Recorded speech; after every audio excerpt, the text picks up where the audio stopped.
प्रिय छात्रगण, आज हम लोग कक्षा 10 के फिजिक्स बुक से पहले चैप्टर को अर्थात प्रकाश के परावर्तन जो चैप्टर है उसमें प्रतिबिंब की स्थिति को पढ़ने वाले हैं।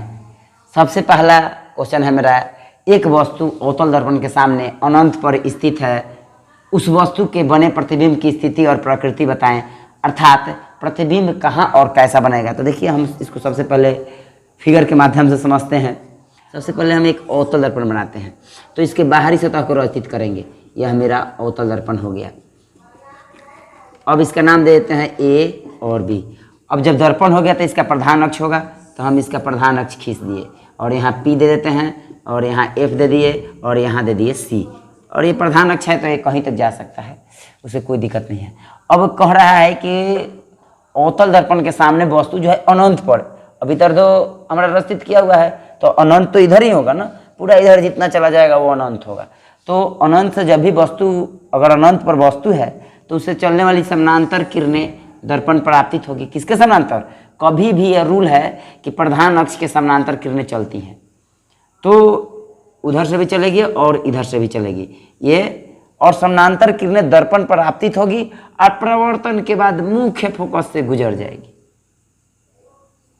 फिर यह भी होगी, अगर यह होगा तो यह भी इधर आएगी और मुख्य फोकस से गुजरेगी। इस तरह से हमारा ये जो प्रतिबिंब बनेगा वस्तु का, ये मुख्य फोकस पर बनेगा। अब जरा कल्पना करिए कि अनंत पर कोई वस्तु है, उससे चलने वाली समानांतर किरणें दर्पण के प्रधान अक्ष के समानांतर चलकर दर्पण पर आपतित हो रही है और परावर्तन के बाद मुख्य फोकस से गुजर रही है और मुख्य फोकस पर काट रही है। इस तरह काटते हुए यह प्रतिबिंब यहाँ मुख्य फोकस पर ही बन गया। यही हमारा प्रतिबिंब बना। और यह प्रतिबिंब कैसा बना?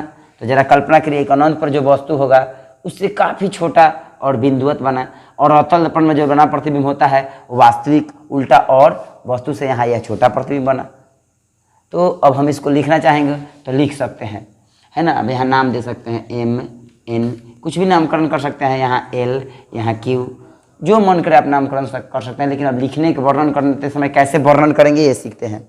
माना कि ए बी एक अवतल दर्पण है जिसका पी ध्रुव, एफ मुख्य फोकस तथा सी वक्रता केंद्र है। एक वस्तु दर्पण के सामने अनंत पर स्थित है जिससे चलने वाली समानांतर किरणें प्रधान अक्ष के समानांतर चलती है और दर्पण पर एम और एन बिंदु पर आपतित होती है और परावर्तन के बाद मुख्य फोकस से गुजरती है, जिसके कारण उस वस्तु का प्रतिबिंब दर्पण का मुख्य फोकस पर ही बनता है। यह प्रतिबिंब वास्तविक उल्टा और वस्तु से छोटा बनता है। लेकिन अब इसको हम लिखते हैं कि आखिर लिखेंगे कैसे? तो लिखेंगे, माना कि ए बी एक अवतल दर्पण है जिसका पी ध्रुव, एफ मुख्य फोकस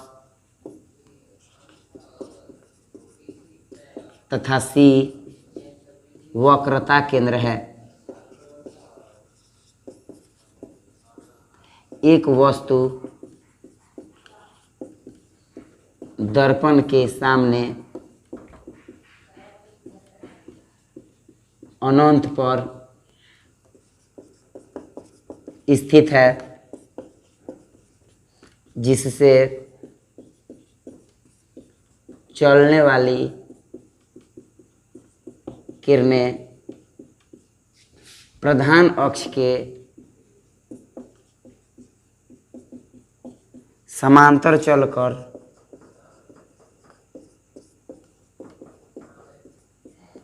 दर्पण पर आपतित होती है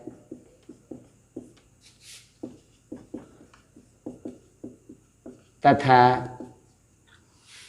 परावर्तन के बाद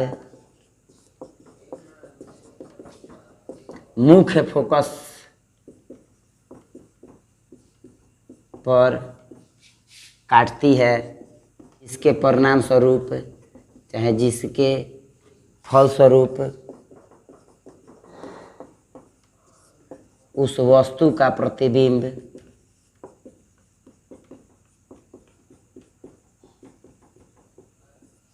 मुख्य फोकस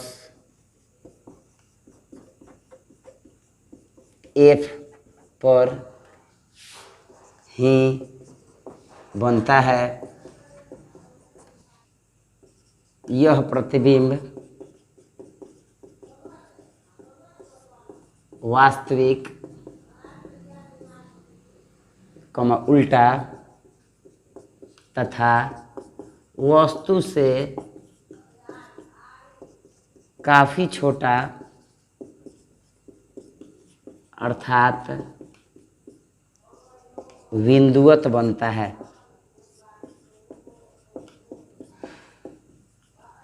अब हमारा कॉन्सेप्ट क्लियर हो जाना चाहिए कि अगर इस दर्पण के सामने अनंत पर कोई वस्तु है तो उस वस्तु का प्रतिबिंब जो बनेगा मुख्य फोकस पर बनेगा। अगर वस्तु अनंत पर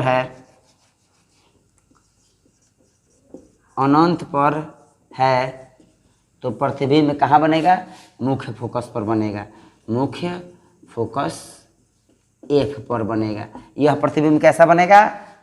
वास्तविक, उल्टा और वस्तु से काफ़ी छोटा अर्थात बिंदुवत बनेगा।